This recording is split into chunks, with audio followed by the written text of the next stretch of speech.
सेमवाल जी हैं और जितेंद्र प्रसाद सेमवाल जी हैं। तीन राहुल में से कौन आपके यहाँ आया वो आप ही जान लो, पूछ लेना उनसे।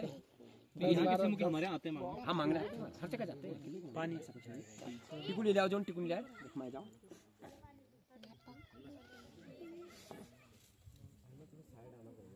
तो विजय कोई है कि तो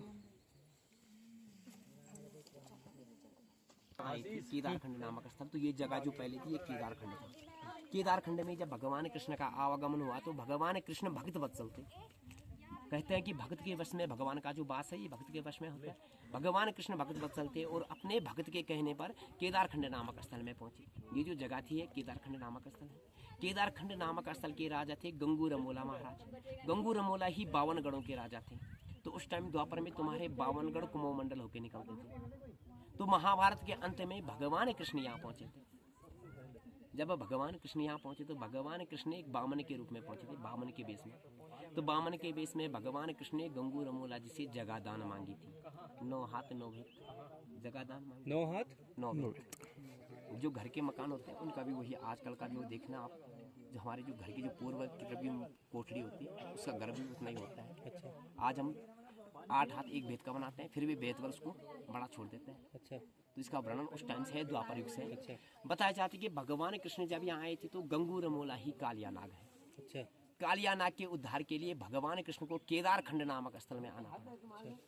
तो ये जगह है केदारखंड नामक स्थल है। जब हम संकल्प भी लेते हैं कि भारतवर्ष से जम्बूद्वीप केदारखंड, तो यही संकल्प भी हम लेते हैं। और भगवान कृष्ण ने केदारखंड नामक स्थल के जो राजा थे गंगू रमोला जी ना, उनके उद्धार के लिए भगवान कृष्ण को यहाँ आना पड़ा था। यहीं से भगवान कृष्ण ने 7 लाख सल्लाण और 9 लाख धुमार पैदल यात्रा की थी। उसके बाद भगवान कृष्ण ने गंगू रमोला की जो रमोली थी, रैका रमोली प्रसिद्ध आई थी, इसी में भगवान कृष्ण ने वास करना चाहता।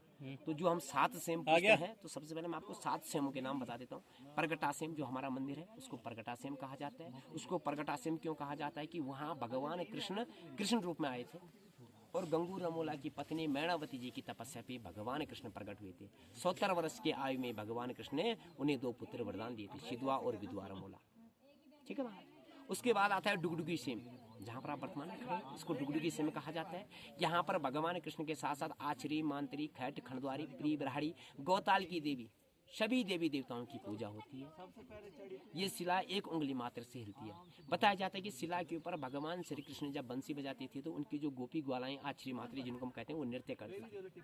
तो जैसे भगवान बंसी बजाने में मगन हुए उस टाइम ये शिला हिल पड़ी थी और यहीं पर भगवान कृष्ण ने गंगू रमोला के अहंकार को तोड़ा था।